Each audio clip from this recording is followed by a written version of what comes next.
মধ্যে আমরা যে প্রতিভা দেখতে পেলাম, ইনশাআল্লাহ আগামী দিনে তারা আমাদের দেশের জন্য, আমাদের এলাকার জন্য সম্মান বয়ে আনবে।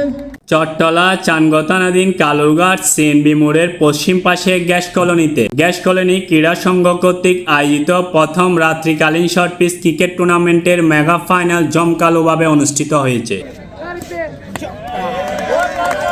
ফেব্রুয়ারির 5 তারিখ বুধবার রাত্রে এই টুর্নামেন্টের ফাইনাল ম্যাচ অনুষ্ঠিত হয়।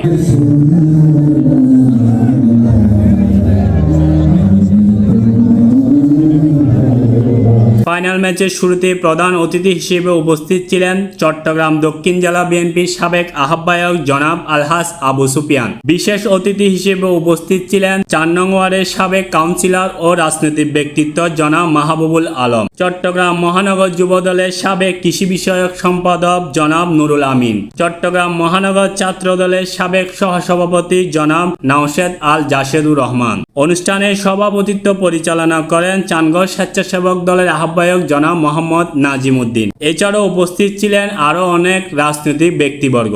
ফাইনাল ম্যাচে মোকাবেলা করে দুই শক্তিশালী দল বোয়ালি কালিন্দার শাহ একাদশ বনাম ভাইরাস সুপারস্টার। ম্যাচের শুরুতে টসে জিতে ফিল্ডিং করার সিদ্ধান্ত নেয় ভাইরাস সুপারস্টার। প্রথমে ব্যাট করতে নেমে বোয়ালি কালিন্দার শাহ একাদশ নির্ধারিত ওভার শেষে 67 রান নিতে সক্ষম হয়। 68 রানের লক্ষ্যে খেলতে নেমে শুরুতে ব্যাটিং বিপর্যয়ে পড়ে ভাইরাস সুপারস্টার।